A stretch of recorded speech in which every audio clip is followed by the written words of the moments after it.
3월 31일 고난주간 10분 묵상에 함께하는 환승교회 성도 여러분 사랑하고 축복합니다. 오늘 말씀은 마태복음 26장 57절에서 75절까지 말씀입니다. 먼저 말씀을 같이 읽도록 하겠습니다.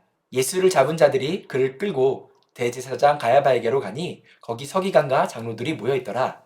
베드로가 멀찍이 예수를 따라 대제사장의 집들에까지 가서 그 결말을 보려고 안에 들어가 하인들과 함께 앉아있더라. 대제사장들과 온 공회가 예수를 죽이려고 그를 칠 거짓 증거를 찾으매 거짓 증인이 많이 왔으나 얻지 못하더니 후에 두 사람이 와서 이르되 이 사람의 말이 내가 하나님의 성전을 헐고 사흘 동안에 지을 수 있다 하더라 하니 대제사장이 일어서서 예수께 묻되 아무 대답도 없느냐? 이 사람들이 너를 치는 증거가 어떠하냐 하되 예수께서 침묵하시거늘 대제사장이 이르되 내가 너로 살아계신 하나님께 맹세하게 하노니 네가 하나님의 아들 그리스도인지 우리에게 말하라. 예수께서 이르시되 네가 말하였느니라.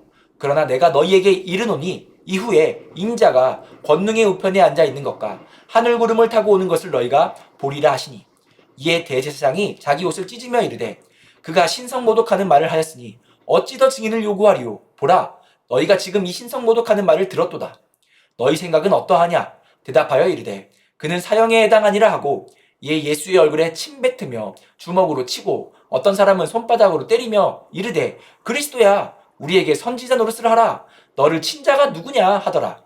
베드로가 바깥들에 앉았더니 한 여종이 나와 이르되 너도 갈릴리 사람 예수와 함께 있었도다 하거늘 베드로가 모든 사람 앞에서 부인하여 이르되 나는 네가 무슨 말을 하는지 알지 못하겠노라 하며 앞문까지 나아가니 다른 여종이 그를 보고 거기 있는 사람들에게 말하되 이 사람은 나사렛 예수와 함께 있었도다 하매 베드로가 맹세하고 또 부인하여 이르되 나는 그 사람을 알지 못하노라 하더라. 조금 후에 곁에 섰던 사람들이 나와 베드로에게 이르되 너도 진실로 그 도당이라 네 말소리가 너를 표명한다 하거늘 그가 저주하며 맹세하여 이르되 나는 그 사람을 알지 못하노라 하니 곧 닭이 울더라. 이에 베드로가 예수의 말씀에 닭 울기 전에 네가 3번 나를 부인하리라 하심이 생각나서 밖에 나가서 심히 통곡하니라. 오늘 본문 말씀은 조금 긴 것 같습니다만 짧게 요약하자면 무리들에게 잡히신 예수님께서 대제사장 가야바의 집에서 재판을 받는 내용과 그 장면을 멀찍이 지켜보던 베드로에 관한 이야기입니다. 겟세마네에서 기도를 마치신 예수님께서는 가룟 유다를 통하여 무리들에게 체포당하시고 대제사장인 가야바의 집에서 서기관들, 장로들 앞에서 곧 유대인의 공회 앞에서 재판을 당했습니다. 이들은 예수님을 죽이기 위해 어떻게든 트집을 잡으려고 하였습니다. 그리고 그 장면을 멀리서 베드로는 보고 있었습니다. 먼저 예수님은 무리들에게 잡혀서 대제사장의 집에서 재판을 받았습니다. 유대 종교 지도자들은 예수님이 눈엣 가시처럼 느껴졌습니다. 이 유대 종교 지도자들은 로마에 협력하여서 평화를 유지하고 자신들의 권력을 유지하고 있었습니다. 하지만 예수님의 인기가 대중들 사이에서 치솟아 오르고 있으며 메시아로서의 행보를 보이는 이 예수님의 행동에 자신들의 권력과 자신들의 통치권을 잃어버릴지 모른다는 그 두려움에 예수님을 미워하고 예수님을 부정하였습니다. 그리고 그들은 예수님을 제거하기로 하였습니다. 그리고 그들은 자신들이 원하는 대로 하기 위해서 음모와 배신자 고용 그리고 거짓 증인들을 사용하여서 자신들의 뜻을 이루고자 합니다. 그래서 밤늦은 시간에 날치기로 재판을 열었습니다. 그리고 어떻게 해서든 예수님을 죽이려고 재판을 자신들의 유리한 방향으로 끌고 갑니다. 재판의 결과를 미리 정해놓고 자신들의 입장을 정해놓고 거기에 이 상황을 끼워 맞추고 있었습니다. 예수님을 끼워 맞추고 있었던 것이죠. 자신들의 입장, 자신들의 권력, 자신들의 자리를 지키기 위해서 예수님을 제거하기로 결정하고 자신들의 유리한 상황으로 예수님을 끌고 가서 모함과 율법에서 금지하는 거짓 증인들까지 내세우면서 자신들의 원하는 대로 예수님을 끼워 맞추려고 하였습니다. 율법을 지켜야 하는 대제사장과 서기관, 장로들이 오히려 율법을 어기면서까지 예수님을 이용하려 하였습니다. 오늘 이 시간 우리의 모습을 돌아보았으면 좋겠습니다. 여러분들은 어떻습니까? 나의 입장, 나의 욕심, 내가 원하는 것, 내가 인정받기 원하는 것.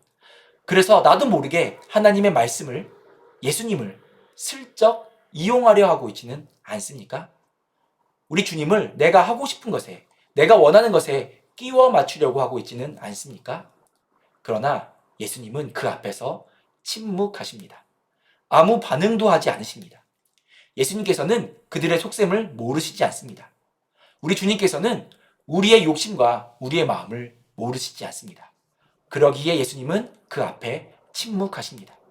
그리고 대제사장이 너가 하나님의 아들 그리스도냐? 라는 질문에서는 예수님은 인자가 걷는 자의 우편에 앉은 것과 구름을 타고 오는 것을 볼 것이다 라고 말씀하시며 예수님의 정체성을, 곧 메시아로서의 정체성을 확실하게 선언하십니다. 오늘 우리가 이 말씀을 꼭 기억했으면 좋겠습니다. 우리 주님은 우리에게 이용당하실 분이 아니십니다. 예수님은 우리의 욕심으로 인해서 예수님을 이용하고 싶을 때는 철저하게 침묵하십니다. 반응하지 않으십니다.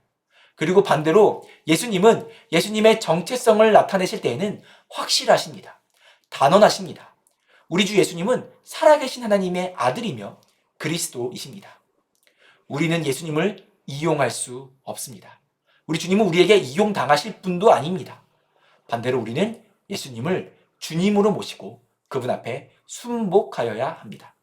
사랑하는 환승교회 성도 여러분, 오늘 하루 예수님을 이용하는 삶이 아니라 예수님의 말씀에 순종하며 따라가는 주님의 백성들이 되시기를 축복합니다. 두 번째로 베드로는 예수님을 모른다고 3번이나 부인하였습니다. 그런데 베드로는 왜 대제사장 집에 있었을까요? 사람들이 많이 있는 그곳에 무엇하러 갔을까요? 바로 예수님 때문에 갔습니다. 베드로는 예수님이 걱정되었습니다. 예수님이 잡힐 때에는 제자들이 뿔뿔이 흩어져 도망갔지만 베드로는 도망가던 걸음을 멈추고 예수님이 붙잡히신 곳으로 다시 찾아갔습니다. 그는 자신이 죽을지언정 예수님을 버리지 않겠다고 다짐했었던 사람이었기도 합니다. 그렇게 그는 예수님이 걱정되어 제사장의 집에 찾아갔습니다. 그런데 그 대제사장의 집들 앞에 그가 있을 때에 그는 누가 봐도 이상한 사람이었습니다. 말투, 말씨, 억양도 갈릴리 사람이었고 옷차림도 촌스럽고 본 적도 없는 그 사람이 대제사장의 뜰에 있으니 당연히 하인들은 베드로를 눈여겨봅니다. 그리고 그 베드로가 예수님과 함께 있었던 사람인 것을 발견하고 너도 예수와 함께 있었지? 라고 하자 베드로는 부인합니다. 예수님이 걱정되어 찾아간 베드로는 예수님을 부인합니다. 왜 그랬을까요? 두려웠기 때문입니다. 자신이 어떻게 될까봐, 자신도 잡힐까봐, 자신도 고난받을까봐, 자신이 어떻게 될까 두렵고 염려되어서 예수님을 모른다고 하였습니다. 이러한 베드로의 모습이 어쩌면 우리의 모습이 아닌지는 돌아봤으면 좋겠습니다. 우리도 예수님을 따르고자 하는 마음이 있습니다. 우리도 예수님의 말씀대로 살고자 하는 마음이 있습니다. 그러나 우리도 우리의 삶의 염려와 우리의 삶의 여러 걱정들 앞에서 예수님을 모른다고 부인합니다. 우리는 예수님이 우리의 삶의 주인님이라고 말합니다. 그분이 우리의 주인이라고 고백합니다. 그러나 우리의 삶의 중대한 영역 속에서는 예수님이 우리의 주인 되기를 부인합니다. 거절합니다. 우리가 종교 지도자들처럼 예수님을 죽이려고 달려들지는 않았을지 모릅니다. 그러나 우리는 베드로처럼 우리의 삶의 여러 영역 속에 예수님을 부인합니다. 히브리서 13장 5절에는 이렇게 말합니다. 돈을 사랑하지 말라. 있는 바를 족할 줄로 알라. 왜냐하면 예수님께서 친히 말씀하시기를 내가 결코 너희를 버리지 않을 것이다. 너희를 떠나지 않을 것이다. 라고 하셨기 때문인 것입니다. 그러나 우리는 그런 주의 말씀을 거절합니다. 받아들이지 않습니다. 아니요, 주님. 주님보다 돈이 더 필요해요. 돈이 없으면 우리가 두렵습니다. 있는 게 부족해요. 돈이 없으면 힘듭니다. 라고 우리는 주의 말씀을 부인합니다.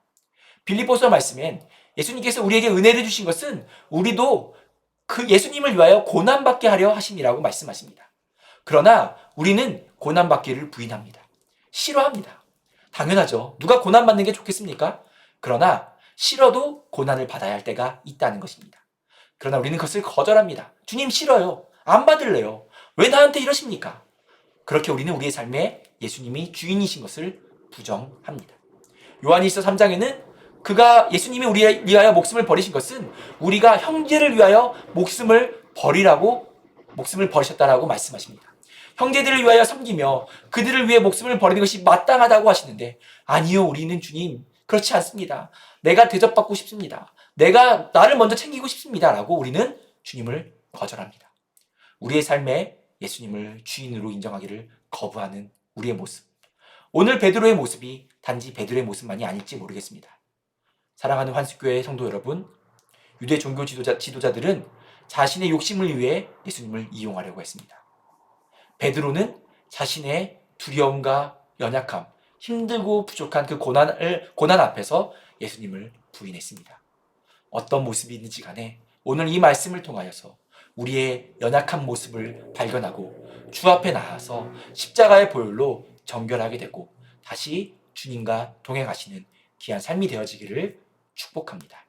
사랑하는 한석교회 성도 여러분, 오늘 하루도 주님 말씀 앞에 우리 주님을 주인으로 모시는 귀한 삶이 되어지기를 축복합니다.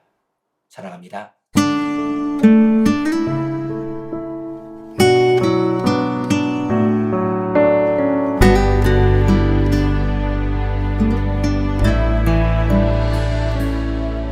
내가 주인 삼은 모든 것 내려놓고 내 주 되신 주 앞에 나가 내가 사랑했던 모든 것 내려놓고 주님만 사랑해. 내가 주인 삼은 모든 것 내려놓고 내 주 되신 주 앞에 나가 내가 사랑했던 모든 것 내려놓고 주님만 사랑해. 주 사랑 거친 풍랑에도 깊은 바다처럼 나를 잠잠케 해. 주 사랑 내 영혼의 반석 그 사랑 위에 서리.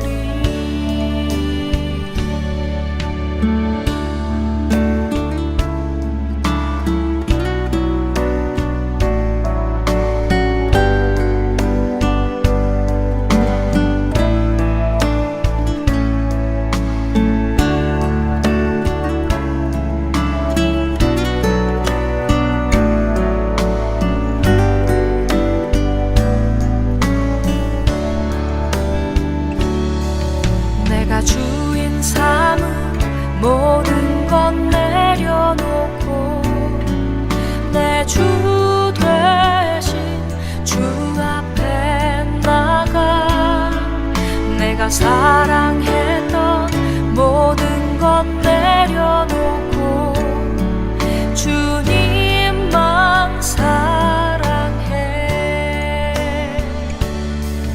내가 주인 삼은 모든 것 내려놓고 내 주 되신 주 앞에 나가 내가 사랑했던 모든 것 내려놓고 주님만 사랑해. 주 사랑 거친 풍랑에도 깊은 바다처럼 나를 잠잠케 해. 주 사랑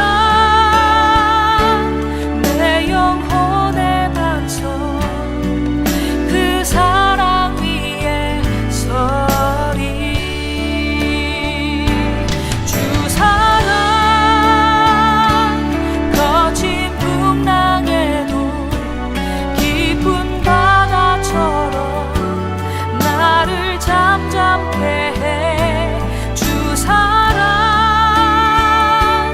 내 영혼의 반석 그 사랑 위에 서리. 그 사랑